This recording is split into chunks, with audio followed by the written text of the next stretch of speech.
What do you do when your own wife says the late nights are for the team, but you see her car parked beside her boss's after hours? How do you stay calm when her family calls you controlling, while she's the one crossing lines? Can a husband answer betrayal without raising his voice? Only by letting the law speak for him? Before we dive deeper into this story, I have one small request. Please subscribe, drop a like, comment, and hit that hype button to boost this channel so more people can discover these incredible stories. My name is Caleb Marlowe, and I never thought I would be the husband who keeps quiet while his wife tells everyone he is jealous. I work a normal job at a shipping warehouse, I come home on time, I pay bills, I help our son with homework, and I thought that was what a family was supposed to look like. My wife, Lena, started telling me she had to stay late at the office, that her boss needed her, that the team depended on her. At first I believed her, because trust is the only thing that makes a marriage calm. But then the times stopped matching, the stories changed, and the tone in her voice shifted from warm to sharp. She began saying I did not understand her career, that I wanted to hold her back, that I was scared of strong women. She said that to her mother too, so I became the problem in their eyes. I did not shout, I did not chase her, I did not break anything. I just watched, took note of what she said, and waited for the moment to answer everything the right way. I came home that Tuesday just after 6, and the house felt like it had been waiting for her, not for me. The lights in the kitchen were on, the pan was still on the stove, but the food was cold. Our son was in the living room watching the same cartoon again, and there was only one plate set out, not two. I asked him if Mom was home, and he said she called and said she was saving the project, like he knew the line because she had said it before. I checked the clock, checked the street through the window, and told him I would warm the food. I did not make a scene, I did not call her 5 times in a row. I put the pan back on low and listened to the house. It was too tidy for a day where she said she was rushing. I went past the kitchen and saw that she had washed one mug and left the other in the sink. That was strange because she normally washed both. 2 mugs now lived in different corners, like 2 people were trying not to share the same space. When she finally came in, almost an hour past what she texted, she smelled like a place that was not her office. Not heavy perfume, but the kind of mix you get from bars or open office spaces late at night, air freshener and other people's cologne. She said her boss needed her to stay because the client wanted new numbers.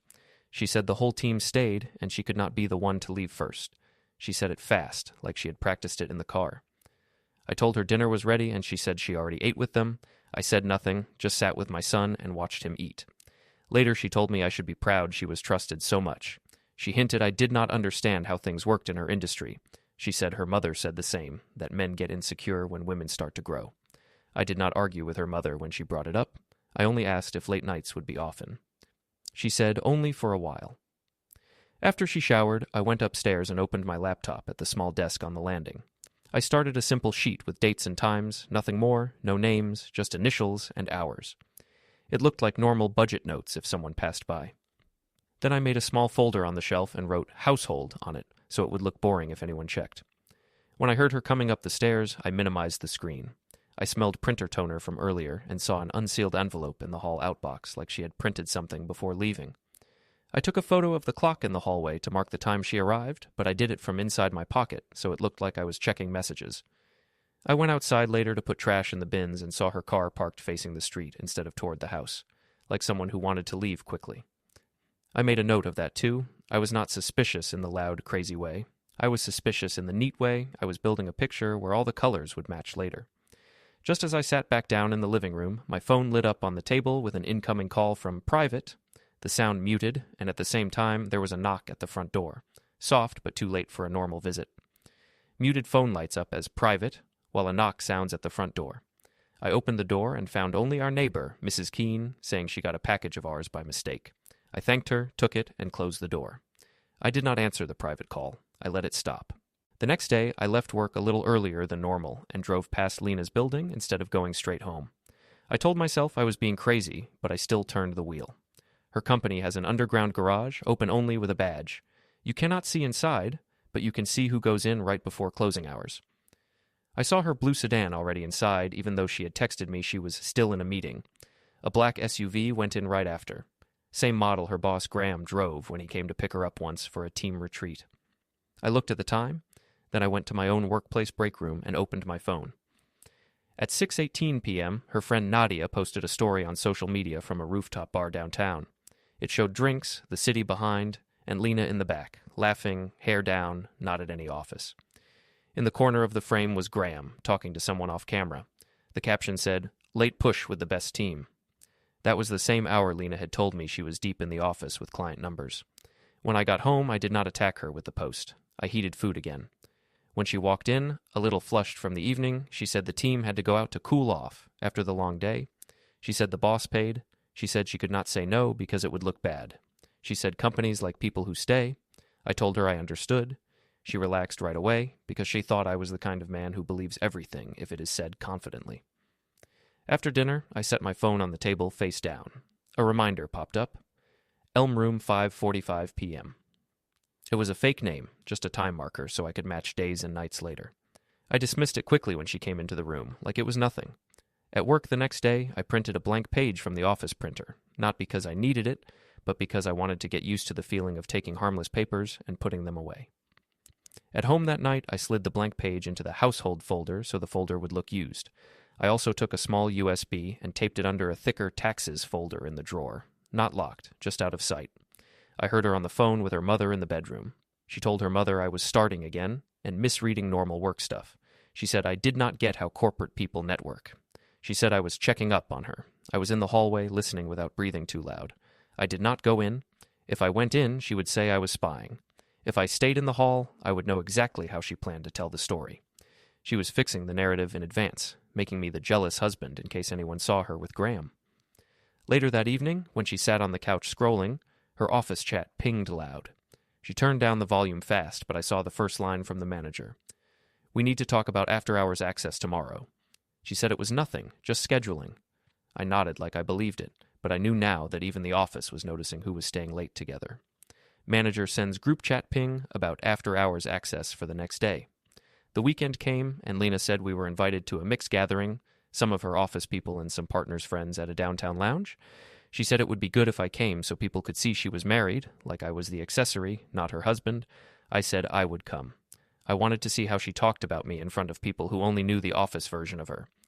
We arrived together, but she walked in first. The place was loud, low lights, music not too strong, just enough to make people lean close. Nadia was already there with her phone in her hand, like always. Graham was at the end of the table, relaxed, no wedding ring, talking to two younger staff. Lena waved at him with the kind of smile she did not use at home anymore. She introduced me to the table as her husband, and then right after said to them that I worked in operations, very reliable, very routine. She said it like it was a compliment, but it made me sound small. People laughed politely. I just shook hands and sat beside her. Drinks started coming, and someone said they should toast to Lena because she had basically saved the campaign. I watched her look straight at Graham when they said that, like she wanted him to hear it. He just smiled. Then, in front of everyone, Lena said, "I sometimes got worried because she worked so closely with her boss, but that it was normal when one partner did not understand career growth. She said I was a good guy, just traditional. She said I liked her at home." The table laughed. I did not argue, did not even frown. I just took a sip of water. Nadia raised her phone and started recording a small video of the table, people raising glasses, faces close together. In that video, I knew I would look calm, and she would look like the social one. It was a perfect scene for her story. Fun wife, boring husband. But videos also show time, faces, proximity. I could use that later. After the first round, Lena said she needed to step out for a call about deliverables. She did not take her bag. She just took her phone and went to the balcony. 2 minutes later, Graham said he needed to check something too and left in the same direction. Nobody found it strange because everybody knew they worked together. I looked at the clock on my phone, 9:17 p.m. I wrote that in my notes under today's date. I did not go after them. If I went, she would say I made a scene. If I stayed, I would have exact times. While they were gone, Nadia sat closer and showed me the video she had just posted. She said Lena was so lucky to have a husband who lets her shine. I said she earned it. Nadia also mentioned, without thinking, that Lena was the only one who stayed late with Graham because the others had families. She said Lena had the right mindset. Then she realized she was talking to the husband and changed the subject. When Lena came back, she was smiling too hard, like someone who just won an argument. She leaned toward me and said, "Everyone liked me, see? Nothing to worry about." I said I was not worried. That answer made her eyes tighten because it did not match the story she was selling to her friends. She wanted me to look insecure. I was not giving her that. Later in the night, the manager from her office group chat walked in. He greeted everyone and said to Lena that they would talk Monday about access logs. He said it in front of me and in front of Graham. The air changed a little. Graham looked away. Lena laughed it off and said there was no problem, that she and Graham were just pushing targets. The manager said it was a building rule, nothing personal. I stored that too. The building rule would have a timestamp. A timestamp can show who was there after hours.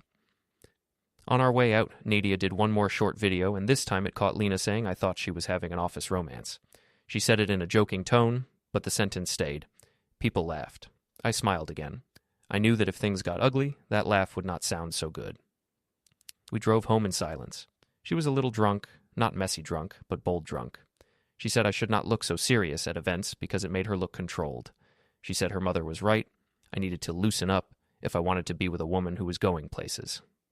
I said nothing. When we got home, I went to the desk on the landing and opened the computer. I created 2 folders on the desktop, Archive A and Archive B.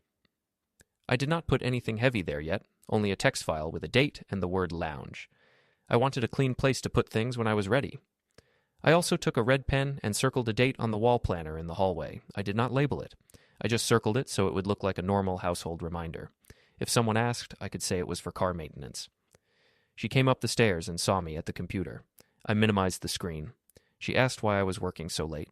I said I was just organizing bills. She said I was acting weird. I said I was fine. She went into the bedroom and I heard her phone buzz again. I could not see the message, but I heard the tone change in her voice. It was not her mother this time. It was the tone she used with work people when she wanted to impress them. I pretended to brush my teeth and looked at the mirror at the hallway. In the reflection, I saw her looking at her phone, smiling, then deleting the preview from the lock screen. She did it fast, like someone used to hiding notifications. I went downstairs for water, and when I came back up, I passed our son's room. The door was open a little. He was awake. He asked where Mom was because he heard her leave again the night before. He asked why she was always with her boss and not with us.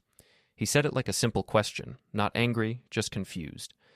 At that exact moment, the front door latch clicked below, the sound echoing up the stairs, telling us someone had just come in or gone out again. Door latch clicks as Eli asks why Mom is always with her boss and not with us. Lena said her mother wanted to see us for dinner on Sunday, big table, everyone there, no excuses. She said it in that tone that means her mother had already heard a version of our situation and now wanted to correct it. I agreed to go because I wanted to hear which version Lena had told.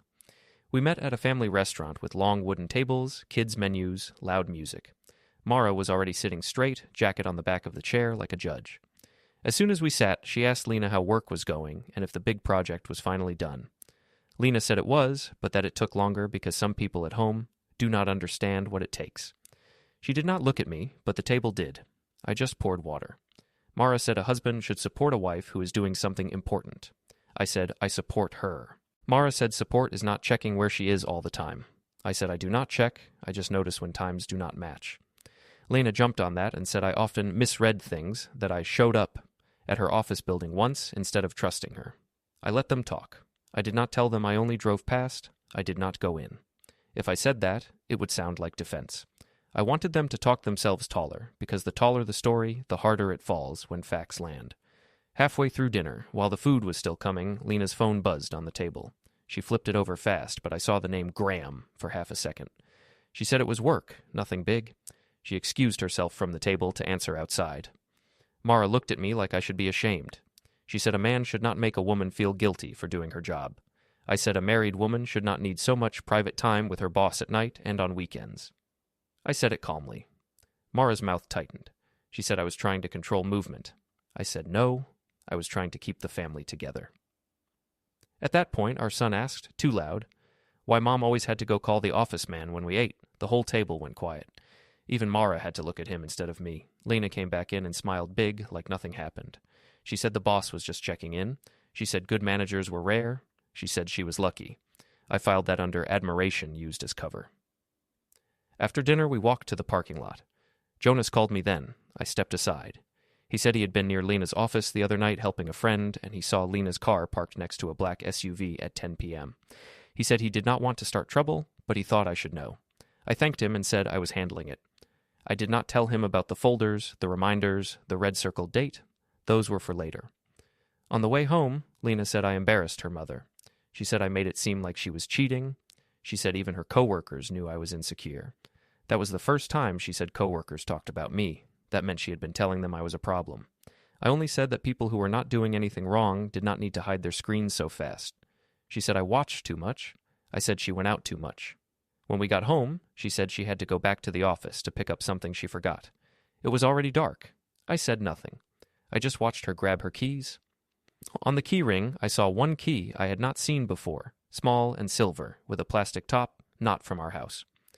I looked at it once, then looked away so she would not notice. She left. I turned off the porch light and stood in the driveway, not moving, watching her taillights. I wrote down the time in my phone under the contact with only a moon emoji. Then I went back inside and to the small desk. I opened the drawer and put a single USB in there with today's date on it. I locked the drawer this time and let the click sound be heard in the quiet house. I opened my laptop and checked the browser history.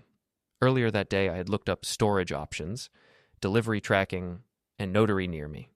I left those tabs open so they could be seen, but I did not open anything that showed a court or a lawyer. I set a phone alarm for 10:15 a.m. the next day and labeled it Bring Forms. Then I set it to silent and put the phone screen down. All of that was legal foreshadow only. Nothing real shown, nothing served. About an hour later, I heard a car door shut outside. I stayed in the dark and watched through the side window. Her car was back. She walked in quickly, head down, like someone coming in late from a party. She went straight to the bedroom. A minute later, I heard her phone buzz again. I stepped quietly to the hallway where I could see the bedroom mirror. In the mirror, I saw her lift the phone, look at a message, and then swipe it away so it did not stay on the screen. It was fast, practiced. Right after that, from the direction of our rarely used home office corner, I heard the faint hum of a shredder, short, like one sheet, then silence, like someone had fed in a printout they did not want left around. A text preview deletes itself on her phone as the faint hum of a shredder sounds from the home office she never uses. The morning after the shredder sound, I decided I would stop reacting to her and start preparing for myself. I went to work like normal, clocked in, did my route through the warehouse, signed off on shipments, joked a little with the guys so nobody would think I was distracted. On my break, I sat in the corner with my phone and opened the notes I had been keeping. I checked dates: the rooftop bar night, the office garage sighting, the family dinner, the late return with the unfamiliar key. All of it was small on its own, but together it made a straight line. I added one more line. Shredder, 2216, single sheet, after late return. I kept the language dry, so if anyone ever read it, it looked like observation, not wild accusation. On my lunch, I used the office computer, not my phone, to look up storage unit near me and document delivery tracking. I did not print anything, I just looked. I closed the tabs. I wanted the habit in my body. Look, record, close. When I came home that evening, the house was quiet. Our son was at my brother's because I had asked for it the day before. I told Jonas I needed to organize the house. That was true, just not in the way he thought. With the house empty, I pulled out the folders. Household, utilities, bank. I opened them on the kitchen table like I was doing taxes. In between the bills, I slid in the blank sheet I had printed at work, the photo printouts of her car parked facing outward, and a handwritten list of dates she said late and actually was at a bar. I did not label those pages. To anyone else, they would look like mixed junk. To me, they were receipts. While I was doing this, my phone lit up with a calendar reminder I had set days earlier. Paper drop 9:40 a.m. I let it ring once, then dismissed it. I wanted to see the words on screen in the house, so I would remember the feeling later. At 7:20 p.m., Lena texted she would be late again. She wrote, "Client follow-up, don't wait." I answered, "Okay," no argument. At 7:48 p.m., Nadia posted a short video, not on her main feed, but in a close friend story, where I could still see because she forgot I was there. It showed a parking lot downtown, quick pan of people getting into cars. At the edge, I saw Lena, laughing, hair down, and then Graham's arm over her shoulder for a second before the video cut. The timestamp said 7:46 p.m. That was exactly when she said she was with the client. I screen recorded it and saved it to Archive A. A few minutes later, my laptop in the corner popped up with "File uploaded successfully." I was syncing the folder to the cloud, not because she would take the laptop, but because I did not want everything tied to one device. I heard a car outside and thought maybe she was home early, but it was only Mrs. Keene dragging her trash can. She waved through the window and asked if everything was all right. I said we were just busy with work. She said she noticed Lena coming home later and later. She did not say it as gossip. She said it as concern. I told her thank you and that it was handled. After that, I went to the garage with my phone and put on headphones. I did not blast music. I called a number I had already found earlier in the day when I looked up where to start with family filings. I did not say my full name right away. I did not give details. I just asked general questions in a calm tone about what information would be needed if a spouse was working late and the other spouse needed to document schedule for custody later. The person on the other end spoke professionally. I wrote down what they said on a clipboard, but only kept the top visible word. Statement. I made sure it was in plain sight in the garage, because normal people keep car stuff there. When I finished, I renamed the contact in my phone to only an emoji, so if Lena ever saw it, it would look like anyone. Then I walked back inside and started moving some things around in the bedroom. I took a set of clothes and put it in the guest room. I took an extra pillow and put it on the couch. I wanted the house to start looking like two people who lived together but did not share sleep every night. That way, when I would say later that we had been separate, the house would match.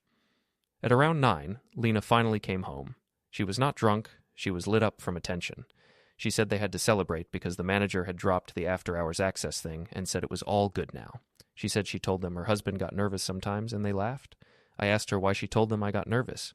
She said because I do. I said I only notice things. She said I was spying. I said noticing is not spying. She got annoyed and said if I kept this up, we would have to take a break, because she could not keep defending me to her coworkers. That was the moment she made the usual cheater move and tried to threaten separation to scare me. It did not scare me. It gave me the sentence I needed. I said in a calm voice that if we needed to handle this, we would handle it properly. That word made her stop. She asked what I meant. I said I meant I would not be yelling, I would not be searching her phone, I would not be following her car. I said there were proper ways to deal with problems in a marriage, and I would use those. She narrowed her eyes because she heard the change. She asked if I had talked to someone. I said I talked to no one she knew. I said I was only making sure things were written down. She said only guilty men write things down. I said only men who do not want to fight write things down. She said I was making her look bad. I said she was doing that herself. Then I went to the guest room and made the bed there. I did not slam doors. I did not raise my voice. I heard her call her mother and tell her I was being dramatic. I heard her mother say it was because I could not stand her success. I heard Lena say the guys at work thought I was old-fashioned. I heard all of that through the wall while I folded clothes. I got up early the next morning and left the house before she did. I went to the supermarket not to shop, but to watch. I parked far enough to see the office tower across the street from the cafe where her company sometimes met. At 8:57 a.m., I saw her car pull in. At 9 a.m., I saw Graham's SUV pull in. They parked separate, but they walked toward the same entrance 3 minutes apart, like people who had done it before. I wrote the times down. I drove to a pharmacy to make it look like errands and stood in the queue. My phone vibrated with the silent alarm, "Bring forms." I dismissed it. The woman behind me did not even notice. This was the level I wanted. Legal signals nobody could see. At noon, I went home and opened the laptop again. I checked Archive A and Archive B. I added a photo of the planner with the red circled date. I added the screenshot of Nadia's video with the arm over Lena's shoulder. I added the note about the unfamiliar key. I clicked sync. The cloud pop-up said again, "File uploaded successfully." That night, when we were both home, I stood in the kitchen and told her I did not plan to go on like this. I said I had watched, I had listened, I had given her room to tell the truth. I said since she chose not to, I would handle it properly. I did not say how. I did not show anything. I did not mention papers, court, or names. I just set the boundary. She tried to laugh and said I would not do anything. She said I was too passive. She said she could always talk me down. I said, not this time. I said some things could be decided without screaming. That answer actually scared her more than anger would have. She followed me toward the garage, asking what I meant. At that exact moment, my phone, which was on the workbench, started to vibrate against the wood with a call from a private number, the same way it had before. And I picked it up and walked out into the garage with the door half open so she could see I was taking it, but not hear what I said. He tells her he will handle it properly, and his phone vibrates with a private call that he answers in the half-open garage. I chose a weekday morning because weekday mornings feel official, and I wanted this to be official, not emotional. I did not tell Lena where I was going. I dressed like I was going to my own job, plain shirt, clean jacket, neutral shoes. I put the folders back where they belonged at home so the house would look normal if she came back before me. I checked the wall planner, saw the red circled date, and knew this was the day I had been lining up without saying it out loud. On the way into the city, I did not listen to music. I went over the line I would say if she asked me, why here and why now? I would say, because this is the proper way. I parked in a public lot near the office tower that shared a lobby with the small courthouse annex. People came there all the time for licenses, notarizations, building offices. It was busy enough to have witnesses, but not so crowded that it turned into a scene. I met the process server near the coffee kiosk inside. He was a neutral man, not angry, not happy, just working. He confirmed my name, confirmed hers, showed me the envelope. It was thick and real. This was the first time in the whole story that anything legal was in my hand. It felt heavier than paper. It felt like every small note I had written had turned into weight. Inside was the divorce petition, temporary financial and possession orders, and the notice about custody arrangements. It did not say anything cruel. It just said what would happen now. I did not open it fully because I already knew what it said from the call I had taken in the garage. I told the process server she would be here in 10 minutes. He nodded and moved to stand where he could see the entrance but still be part of the normal traffic. I stood off to the side near a row of chairs where people filled out forms. I looked like someone waiting for a document to be stamped. I did not pace. I did not check my watch every 5 seconds. I knew Lena would come because I had told her the night before that if she wanted to talk like adults, we could do it properly at the building by her office. I told her it was about access and scheduling, the same words her manager had used. I made it sound like a building matter, not a marriage matter. She liked building matters. They made her feel important.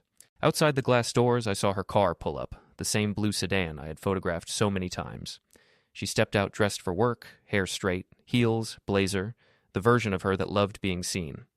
She looked around once, probably expecting to see me and maybe someone from her company. She did not expect a man with an envelope. She walked in fast, the heels tapping on the tile, and spotted me. She smiled the PR smile, the one she used at rooftop bars. She said, without even asking what this was about, that she was glad I was taking a reasonable approach at last. She said she hoped I understood that late nights were just part of her growth. She said her mother agreed. She started to say we could redefine our marriage now that her role was bigger.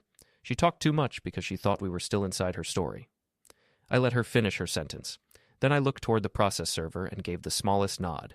He stepped forward like this was any other delivery. He asked, clear and polite, if she was Lena Hart Marlowe. She froze. She looked at me, then at him, then back at me. She said yes because she always said yes to officials. He handed her the packet and said it was being served on behalf of her spouse. He said the words like he had said them 1,000 times. Like this was nothing. Like marriages did not crack open on those words. A few people turned to look because they heard served. One woman at the forms table watched openly. A security guard at the far end glanced over. Lena looked down at the papers, then up at me again, this time with no PR smile. She said, low, that we could talk about this at home.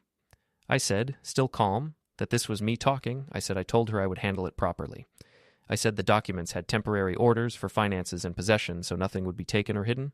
I said there was a custody schedule notice, so our son would not be in the middle of late-night stories he could not understand. I said all of it was in there, and she should read it. She started to get angry then, not performative angry like at the restaurant, but tight angry, the kind that comes when control disappears. She said I was humiliating her. I said I was ending the humiliation. She said I was doing this because I could not keep up with her career. I said I was doing this because she lied about working late to sleep with her boss. I said it at normal volume, not loud, just clear. That made the woman at the forms table look down fast, like she did not want to have heard it. That made the guard straighten a little. Lena said I had no proof, and that was the last weakness in her story because we both knew I had proof. I did not take out my phone. I did not show her the folders. I did not wave videos. I did not need to.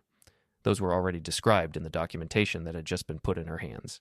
The timestamps, the social media at the same hour she said, still at office, the parking lot sightings, the witness neighbors, the pattern of late returns, the separate sleeping I had started, all of it sat now in real paperwork that was no longer just mine. She kept holding the envelope like it was hot. She started saying we could go to counseling, that we could take a pause, that couples in her circle had open understandings. She tried to move the goalposts the way people do when they see consequences. I said we were not her circle. I said we were a family, and she broke it. At that moment, her phone started buzzing in her bag. She ignored it. Then it buzzed again, and she pulled it out. It was her mother. She glanced at it and did not answer because she did not want to say this in front of a witness. Behind her, through the glass, I saw Graham's SUV slow down near the curb. He was probably dropping her off or picking her up, or maybe he had a meeting nearby. He saw her through the glass holding a thick envelope and standing with me. He did not get out. He did not wave. He just kept driving slowly past, pretending to look for parking. That was all I needed to see to confirm the kind of man he was in daylight. She saw him too, and something in her face collapsed. She realized he was not coming in to protect her story. She realized that at work she could say we were on a break, but in here, in a public building with real documents, she was just a person who got served. She turned back to me and said I was ruining her reputation. I said she ruined it the night she called me controlling in front of her friends while she was out with her boss. I said I had stayed calm and lawful from the start, and that the court would see that. I said our son would see, when he was older, that I did not shout or hit or disappear. I said I used the proper way.